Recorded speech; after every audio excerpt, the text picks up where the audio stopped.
The ocean can shift from paradise to nightmare in an instant. From a freediver slaughtered by a great white in South Africa to orcas ramming a small boat in Norway, these terrifying encounters reveal how apex predators strike without warning. In this video, we'll dive into 6 chilling true stories of shark and killer whale attacks. In June 2005, 6 freedivers gathered in Gansbaai, South Africa, a destination renowned worldwide for its thriving seal colonies and the predators that prey on them. They were drawn by the challenge of exploring one of the most intense marine environments without tanks, relying only on skill, discipline, and lung capacity. Each diver brought a unique passion for the sea. Marcus was a marine biology graduate fascinated by the behavior of large predators. He had studied shark migrations in textbooks, but wanted to observe the ocean firsthand. Lena, an underwater photographer, carried her camera rig to capture images of marine life beneath the shimmering waves. The twins, Alex and Jamie, were adventurous hobbyists who had spent years pushing each other to new limits in sports and exploration. Carlos, a professional videographer specializing in documenting marine life for documentaries, had captured close encounters with dolphins and rays in other parts of the world. Priya, the youngest, was an intern for a conservation program, eager to gain experience and prove her skills in the water. The group prepared early that morning, testing their equipment, stretching, and checking the tide. The sea appeared calm, with sunlight bouncing off the water's surface. Seals moved near the rocky shoreline, diving gracefully in and out of the waves.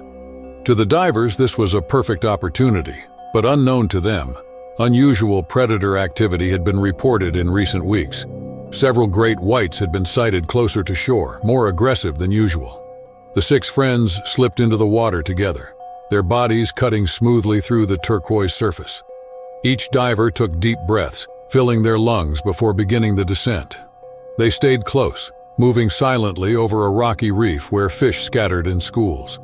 Carlos filmed the scene while Lena photographed the darting seals. Priya stayed near Marcus, practicing her rhythm and technique. Alex and Jamie, full of energy, swam ahead, eager to see more of the colony's activity. Moments later, the calm atmosphere was shattered. From the depths, a massive great white surged upward, its shadow enormous against the sunlit surface. With terrifying speed, it rammed into Alex, clamping its jaws around him and dragging him down in a violent thrash. The water erupted in a cloud of bubbles and blood, scattering fish in every direction. Panic spread instantly. Jamie swam toward his brother, but the predator turned sharply, seizing him in another crushing bite. His board fins kicked violently before falling still, the ocean now stained red. Carlos, holding his camera, tried to back away, but the shark lunged again, tearing into him with terrifying force. Priya thrashed near the reef, but within seconds the predator struck her too, its power unstoppable as she disappeared beneath the waves. Marcus and Lena, shocked, were separated in the chaos. Adrenaline surged as they kicked upward, their lungs burning for air. Around them, fragments of gear, masks, and fins floated in the current. The predator circled, still drawn by the frenzy, as Marcus and Lena broke the surface, gasping for breath and searching for safety. The surface offered no comfort, only more terror as Marcus and Lena clung desperately to their breath and balance in the heaving swells. Their chests rose and fell rapidly, lungs burning as they tried to stay calm. Below them, the massive shadow carved wide arcs, circling back toward the floating debris. Every movement of the predator sent cold fear through their veins. The ocean around them was painted with drifting trails of blood. Marcus kicked toward a piece of wreckage that bobbed near him, grabbing hold to keep himself afloat. Lena did the same, clinging to a buoy line that had broken loose from their equipment. Neither dared to splash too much, knowing each vibration could draw the predator back. The quiet between them was heavy, filled only with the sound of waves and their pounding hearts. The water carried grim reminders of what had just happened. A camera rig drifted slowly past, its lens cracked, while a single fin floated nearby. Masks shimmered briefly under the light before sinking back into darkness. The sea, which had felt alive with beauty minutes earlier, now seemed hostile and unforgiving. The predator had vanished into deeper water, but its presence lingered in every shadow. Minutes stretched painfully. Marcus scanned the horizon, straining to see any sign of help. Lena's arm shook as she tried to keep her head above the waves, her strength waning after the violent struggle. Both of them knew that freedivers were trained to remain calm, but no training could prepare them for the sight of their companions disappearing one after another at such a brutal speed. At last, faint noises carried across the surface. A motorboat appeared in the distance, drawn by signals they had managed to raise earlier with their buoy line. The vessel cut swiftly through the water, the crew horrified as they drew close and saw the two survivors surrounded by floating debris. Arms reached down, hauling Lena aboard first, then Marcus, their bodies trembling with exhaustion and shock. On deck, the reality settled heavily. Marcus's leg bore torn cuts where the shark had brushed him, while Lena's shoulder carried deep scrapes from colliding with the reef during her frantic escape. Both were alive, but the weight of survival pressed down harder than their wounds. They sat in silence, staring back at the rippling water where moments earlier their friends had vanished. Back on shore, emergency crews treated their injuries, wrapping limbs and stitching gashes. The local community gathered, shaken by the news. Experienced freedivers had always been admired for their daring. Still, this tragedy served as a stark reminder that even skill and knowledge could not guarantee safety in waters dominated by apex predators. The freediving world soon echoed with grief. Friends and families mourned Alex, Jamie, Carlos, and Priya, remembering their passion for the ocean and their adventurous spirits. The story spread widely, fueling debates about the risks of freediving near hunting grounds. For Marcus and Lena, recovery meant not only healing their wounds, but also living with the memory of 3 minutes that changed everything. On March 3, 2023, Sam, a well-known adventure blogger, set out with two close friends to explore the wild coastline of New Zealand. At 31 years old, Sam had built a life around chasing experiences most people would never dare to attempt. His stories often mixed natural beauty with the thrill of risk, drawing thousands of readers to his blog. His passion for the ocean came from his childhood, growing up near the sea and learning to kayak before he could even ride a bicycle. This trip was meant to be another memory to share, not knowing it would become one of the most terrifying days of his life. Sam's companions on this outing were Mark, a longtime fishing partner who enjoyed the quiet challenge of casting lines from a kayak, and Daniel, a newcomer to sea adventures but eager to join. Their small group launched at dawn, paddling steadily across calm water under a pale sky. The cliffs of the rugged coast rose behind them, and seabirds skimmed the waves ahead. With fishing gear in tow and the sun beginning to warm their backs, everything felt serene. As they drifted farther from shore, the group cast their lines, hoping for snapper or kingfish. Bits of bait and small splashes surrounded them, signs of activity below. The kayaks rocked gently with each stroke of the paddle, their laughter and conversation blending with the sounds of the sea. For Sam, it felt like a perfect moment, one he planned to capture in words and images for his followers. But beneath the surface, something else was stirring. A short-fin mako shark, known for its speed and aggression, had been drawn closer by the vibrations of the paddles and the scent of bait drifting into the current. At nearly 11 feet long, it was a formidable predator, capable of explosive bursts that few creatures could escape. Without warning, it surged from below, striking the underside of their kayaks with terrifying force. The sudden impact flipped the narrow vessels, throwing all three men into the cold water. The calm morning transformed instantly into chaos. Sam surfaced with a gasp, the overturned kayak bobbing beside him. His pulse raced as he felt a sleek body brush against his leg, a silent reminder of the danger circling beneath. Adrenaline surged as he kicked hard to stay afloat, his eyes scanning for his friends. Mark was not as fortunate. As he tried to right his kayak, the predator lunged again. Its jaws clamped down on his arm, dragging him under in a violent thrash. The water frothed with spray and red streaks as Mark fought to break free. Moments later, the shark struck once more, tearing into his leg before releasing him. His agonized struggle broke the calm in an instant, leaving Daniel frozen with fear. Sam's survival instincts took over. He swam furiously toward Mark, grabbing him under the shoulder while shouting for Daniel to head toward shore. Waves pushed against them, making every stroke harder, but the need to escape was stronger than fatigue. The shark circled once more, snapping at floating debris, then slipped back into deeper water, leaving the men scrambling desperately toward the rocky coastline. Sam's arms burned as he pulled Mark toward the shore, each wave seeming to push them farther from safety. The weight of his injured friend slowed their progress, but adrenaline pushed him forward. Daniel paddled awkwardly beside them, clinging to the overturned kayak for balance while trying to keep pace. Behind them, the water churned with scattered bait and fragments from their gear, reminders of the sudden violence that had struck only moments earlier. Mark's body was limp in the water, his head barely above the surface. Deep gashes along his arm and leg leaked streams of red, trailing behind them in the tide. Sam tightened his grip, forcing himself to keep kicking even as his muscles screamed with fatigue. Each breath was sharp and shallow, but he refused to let go. He could feel Mark's weak movements, a small sign that there was still a chance.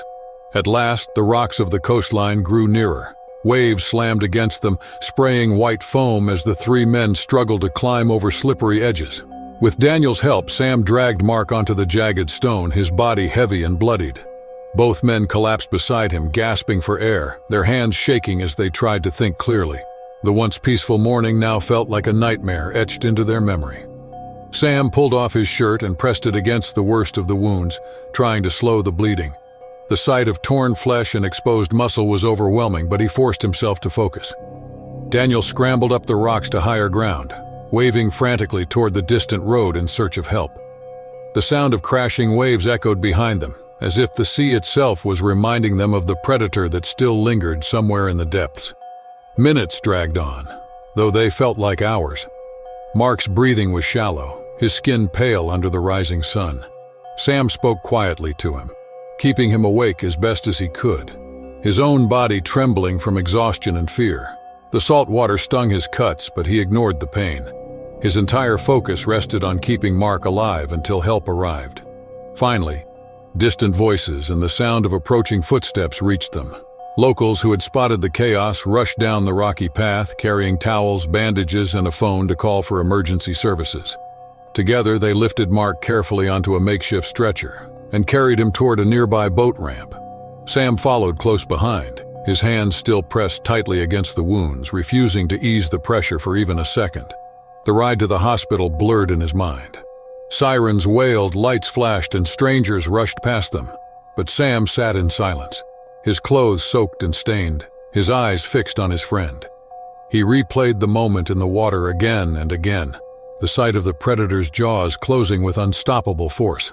Though Mark would survive after surgery and months of recovery, the event left scars deeper than those on his body. For Sam, the ocean had always been a place of wonder and freedom, but now it carried the shadow of fear. His story, once filled with adventure and inspiration, became a warning of how fast serenity could turn into disaster when a predator decided to strike. On September 14, 2021, Emma, a 32-year-old kiteboarder, set out for the turquoise waters of Gansbaai, South Africa. Known among her circle of friends for her skill and daring spirit, she had spent years honing her skills in water sports across the globe.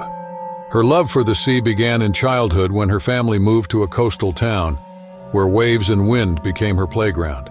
Over time, she transformed her passion into a lifestyle, spending most weekends either kiteboarding, surfing, or training others to enjoy the ocean responsibly.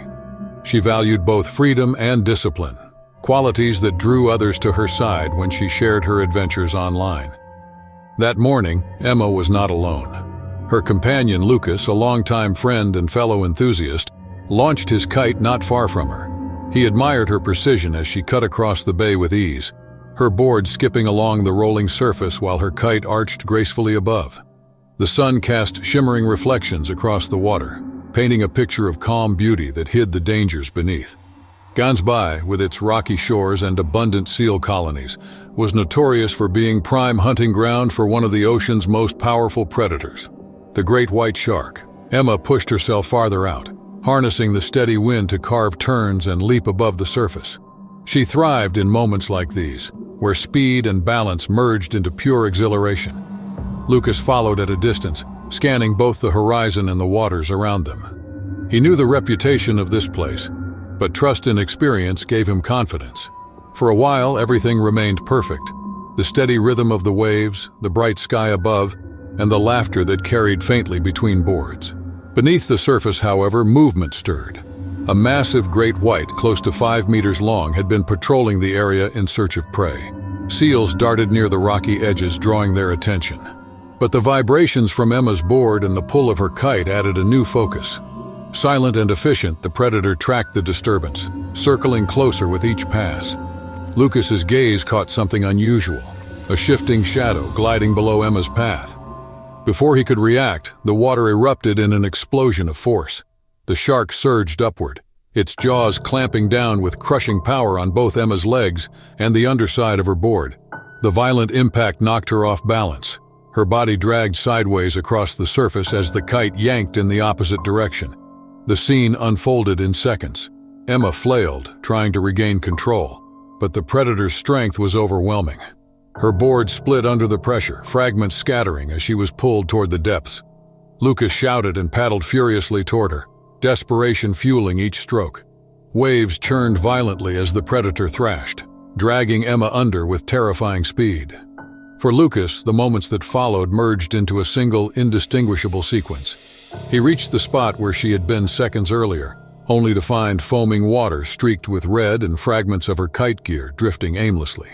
The sea fell quiet again, leaving him staring in horror at the space where Emma had vanished. Lucas remained frozen in place, his board bobbing on the swells as his eyes searched desperately for any sign of Emma. The silence that followed the violent thrashing felt unbearable, broken only by the slap of waves against his board and the whistle of the wind through the kite lines. The bright morning sky, once a canvas for adventure, now seemed cruelly indifferent to what had just unfolded below. He scanned the surface again and again, hoping for movement, but the water gave nothing back except drifting debris and faint streaks that told a story too grim to ignore.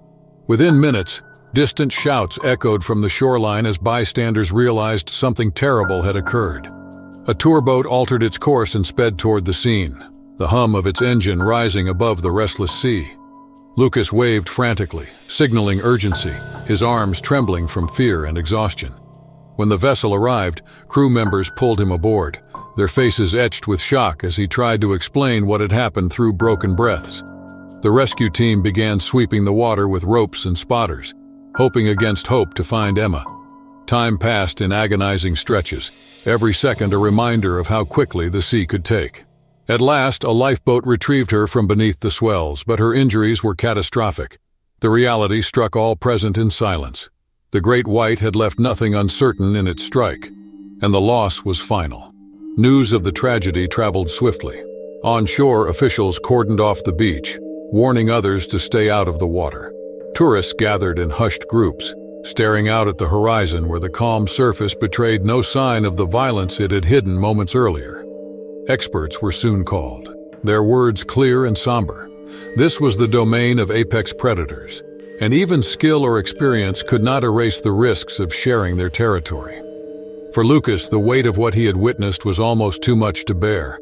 He replayed the image of Emma gliding effortlessly moments before. The sharp contrast between grace and horror seared into his mind.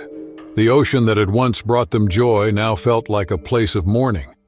He sat in stunned silence as emergency crews carried her to shore, the sound of gulls crying overhead a cruel echo of loss. Emma's passing sent ripples far beyond the beach.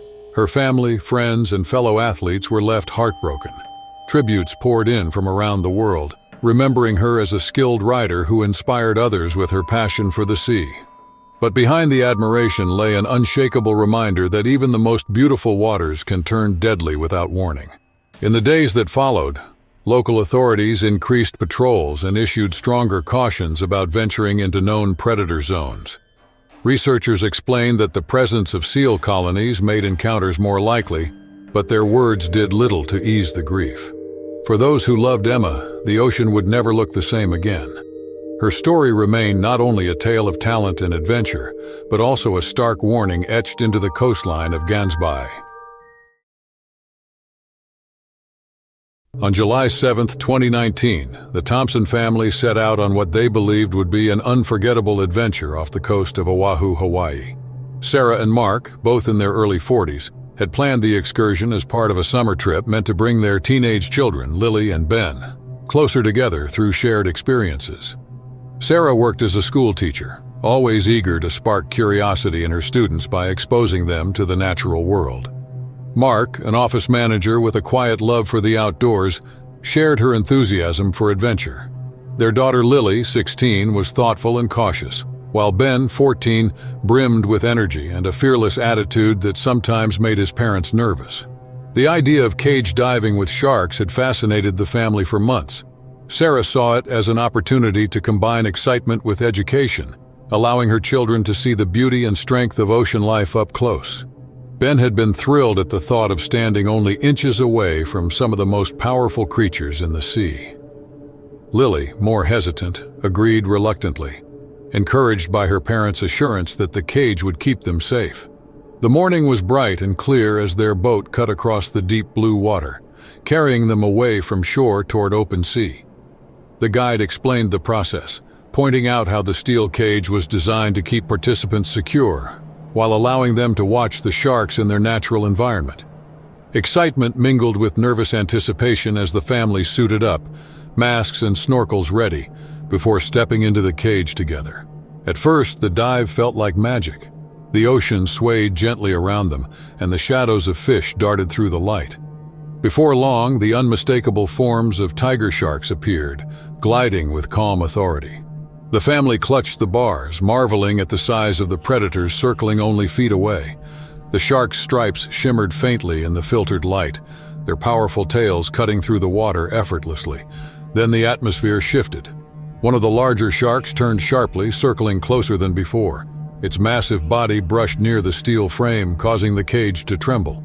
The sudden movement sent a shiver of fear through the group. Sarah tightened her grip on the bars, glancing toward her children to make sure they were holding steady. Mark adjusted his footing, trying to stay calm despite the tension that gripped him. Without warning, the tiger shark lunged. Its jaws clamped down on one of the cage bars with crushing force, the sound vibrating through the water like thunder. The entire structure jolted violently, tossing Ben into the frame.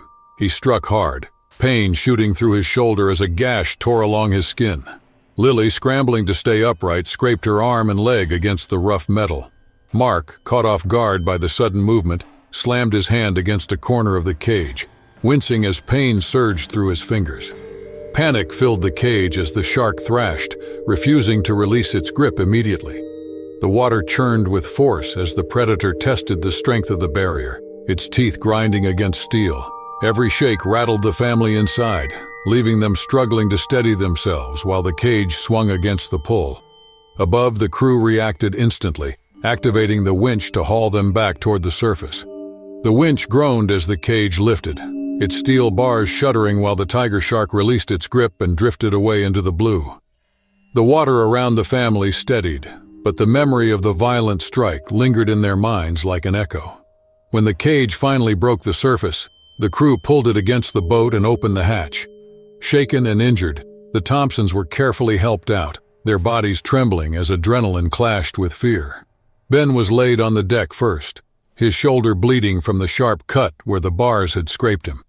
The salt water stung the wound, and he pressed his lips together, pale and shaken. Lily followed, her arm and leg marked with raw scrapes that throbbed with pain. Sarah clutched her daughter's hand tightly, her eyes wide, while Mark tried to move his bruised hand despite the swelling beginning to form around his knuckles. The crew acted quickly, bringing out medical kits, applying pressure bandages, and cleaning the cuts with antiseptic. They worked with calm precision, but their faces betrayed the nearness of the incident to disaster. What had begun as an adventurous family outing now carried the weight of near tragedy. As the boat turned back toward shore, the family sat together in silence, each processing the moment in their own way. Ben stared at the horizon, his usual energy replaced by quiet shock. Lily leaned into her mother, her body trembling with every memory of the shark's massive jaws. Mark flexed his hand, wincing as pain shot through it, his thoughts circling how quickly excitement had turned to fear. When they reached the harbor, emergency responders were waiting for them. Ben was taken immediately for further treatment, his wound stitched and dressed. Lily's scrapes were cleaned more thoroughly, while Mark's hand was wrapped and placed in a sling to rest the injured muscles. Sarah, though physically unharmed, felt the weight of watching her family suffer. She replayed the violent moments in her mind, each one reminding her how fragile safety can be in the presence of a predator.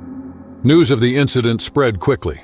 Locals and tourists alike spoke in hushed tones about the attack, many expressing shock that even within the security of a cage, such danger could unfold. Experts explained that tiger sharks were powerful enough to test barriers and curious enough to strike, reminding the public that such encounters, although rare, could never be fully predicted.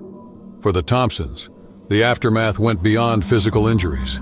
Nights were restless as dreams replayed the shark's lunging form and the sound of steel grinding under its jaws.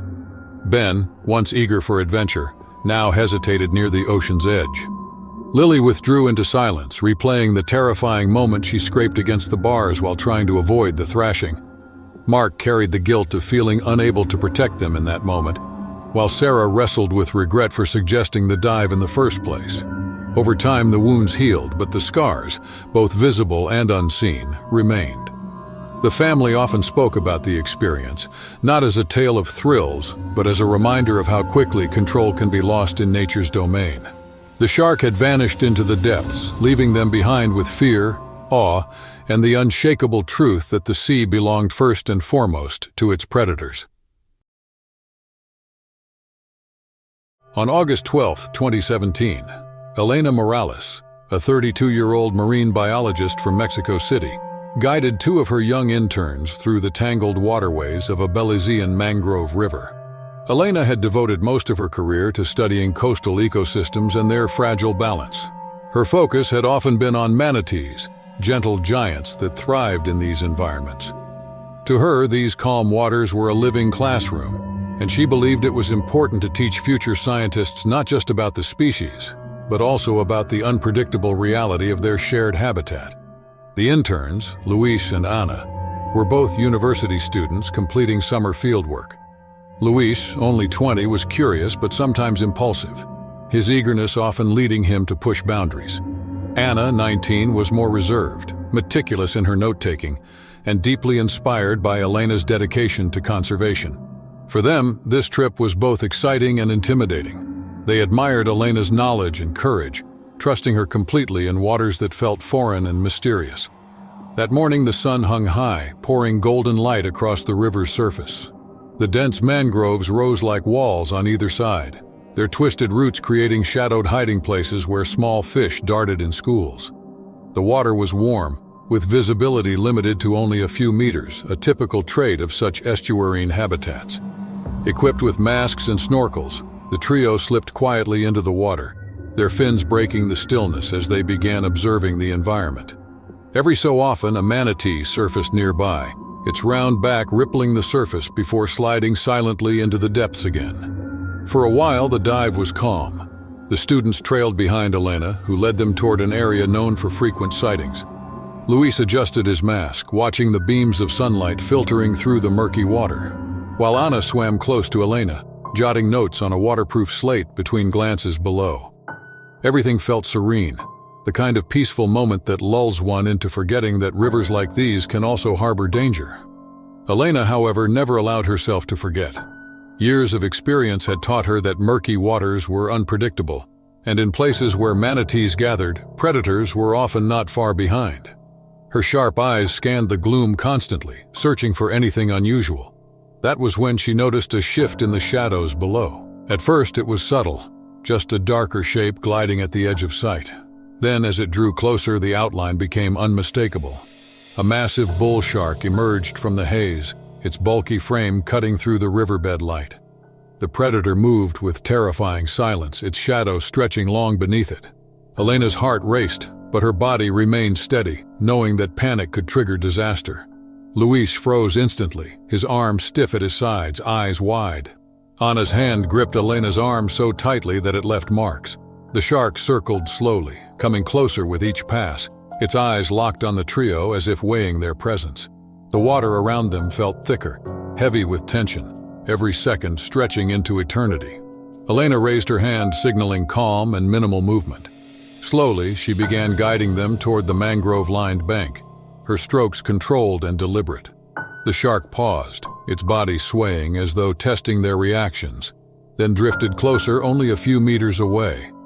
Adrenaline surged through each of them, the quiet sound of their breaths echoing loudly in their own ears. Finally, as if losing interest, the bull shark veered off, slipping into deeper water and vanishing into the murk. Relief washed over them, though their bodies trembled with the effort of staying composed. The three of them broke the surface almost in unison, their lungs burning as air filled their chests.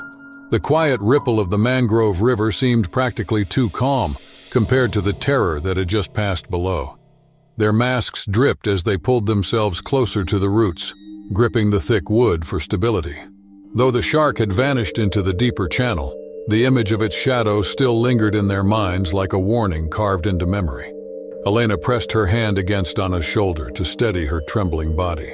Luis leaned against the tangled roots, gasping softly, his chest rising and falling quickly, as if each breath might steady the fear locked inside him. None of them spoke, but the silence between them carried more weight than any words could. Their eyes darted constantly to the water around them, half expecting the dark shape to reappear without notice. The mangrove branches above provided shade, yet the heat of midday pressed down, mixing with the sharp edge of adrenaline still pumping through their veins. Elena forced herself to think clearly. She counted her interns, checked their condition, and reminded herself that no injury had been sustained, even though the danger had brushed closer than any of them ever imagined. Slowly, she guided them toward the boat anchored near the river's mouth. Every stroke through the water felt cautious, deliberate, as if each motion might invite another encounter. When they reached the vessel, Luis hauled himself over the side with clumsy urgency, his arms shaking with exhaustion. Anna followed, collapsing against the deck, her mask still dangling from her neck. Elena climbed aboard last, her face composed but her heart still pounding. For several moments, the three of them sat in silence, only the sounds of the river and the rustle of leaves filling the air. Back on land later that afternoon, the weight of the experience sank in. The interns, once brimming with excitement for fieldwork, now sat quietly as they replayed every moment of the encounter. Luis admitted he had never felt fear so sharply, while Anna struggled to shake the memory of the shark's cold, deliberate circling. Both carried new respect for the unpredictable forces that ruled the natural world. Elena documented the event carefully, noting not only the behavior of the predator, but also the human response to it. She emphasized in her records that curiosity often brought bull sharks into close contact with divers, snorkelers, or researchers, even when no aggression was shown. The experience highlighted how stealthy these creatures could be, gliding unseen until they were almost upon their target. The word of the close call spread quickly among the locals. Fishermen nodded knowingly, warning that bull sharks often prowled near mangroves, especially in warm waters where visibility was poor. Fellow researchers expressed relief that the group had escaped unharmed. Still, many acknowledged that the event served as a stark reminder of the risks involved in studying marine life in its natural habitat. In the days that followed, the interns processed the ordeal in different ways. Luis began reading about predator behavior, determined to gain a deeper understanding of what he had witnessed. Anna grew more cautious, her respect for the ocean deepened by the realization that even experienced leaders like Elena could not predict every danger. For Elena herself, the memory of the shadow never fully left, but she saw it as part of the cost of working in the field she loved. On July 3, 2021, the fjords of northern Norway shimmered under the summer sun, their icy waters mirroring the towering mountains and cloudless sky. Eric Johansson, a 43-year-old schoolteacher from Tromsø, steered a small motorboat with his wife Ingrid beside him. Eric had grown up along the rugged coast and had always admired the majesty of the sea, passing that respect to his family. Ingrid, a nurse, was equally drawn to the water, though her passion came from a deep love of wildlife. This trip was not just a holiday, but an adventure to show their children the beauty of orcas in their natural habitat. Their children, Lars, age 16, and Freya, 14, were brimming with excitement. Lars had always been fascinated by the raw power of the ocean, often sketching whales and ships in his notebooks. Freya, on the other hand, loved photography and carried a camera around her neck, hoping to capture a moment she could treasure forever. The family bonded through such outings, finding joy in experiences rather than material things, and this trip promised to be one of their most memorable. The fjord lay still that morning, its surface like glass. The motorboat cut smoothly across the water as Eric slowed the engine, allowing everyone to take in the silence of the scene. Occasionally, seabirds cried overhead, and the crisp air carried the smell of salt and pine from the mountainsides. Then in the distance, a black dorsal fin broke the surface. Freya raised her camera instantly while Lars leaned eagerly over the side, trying to catch a better glimpse. As the large orca approached, the family's thrill grew, but there was something unusual about its behavior. Instead of staying at a safe distance, as orcas often did, the massive animal swam directly toward the boat. Its enormous body slid beneath the surface, a dark shadow gliding silently under the hull. The calm atmosphere shifted into sudden tension. Ingrid's hand tightened on the side rail while Eric instinctively moved to steady the boat. Without warning, the orca rammed the vessel. The entire motorboat shuddered violently, the hull groaning under the force. The impact knocked Freya backward into her seat, while Lars clutched the edge desperately to keep from falling overboard. Water splashed high, soaking everyone on deck. Eric reached for the ignition, frantically trying to restart the engine, but before he could act, another orca struck from the opposite side. The hull cracked under the second impact, and water surged in through the puncture. The boat rocked hard, throwing Ingrid against the railing and bruising her ribs. Cold fjord water flooded across their feet, and the motor sputtered uselessly. Panic surged as the realization set in that the vessel would not hold. Eric shouted for everyone to put on life jackets. He tossed one to Freya, pulled another over Lars's shoulders, and secured Ingrid's before strapping on his own. The four of them clung to the boat's sides as it sank lower in the water. Every creak of the hull was matched by the circling shadows of the orcas beneath them, their presence a chilling reminder of the power surrounding them. The family braced against the cold, knowing the real danger had only just begun. The boat dipped lower until the icy water reached their waists, forcing the family to release their grip and push away from the sinking hull. The shock of the cold fjord hit instantly, stealing breath and stiffening muscles. The life jackets kept them afloat, but the vastness of the fjord pressed heavily on their minds. Beneath their kicking legs, the shadows of the orcas circled, their large fins slicing the surface before vanishing again. For long moments, the family clung together, drifting in the freezing water as the broken boat slipped beneath the surface. Eric scanned the horizon, his eyes darting for any sign of help. Ingrid kept close to the children, her arms spread as if to shield them despite the numbness setting into her limbs. The sound of water lapping against their jackets was broken by the distant hum of an approaching engine. A fishing vessel, drawn by the unusual splashes and commotion, appeared from behind a bend in the fjord. Its crew spotted the stranded family and steered quickly toward them. Relief surged as ropes were thrown down and strong arms hauled each of them aboard. Freya shivered violently, her teeth chattering, while Lars collapsed onto the deck, his chest rising and falling in sharp bursts. Eric and Ingrid climbed up last, drenched and trembling but alive. On board, the crew wrapped them in blankets and examined their bruises and cuts. Though shaken, none of the injuries was life-threatening.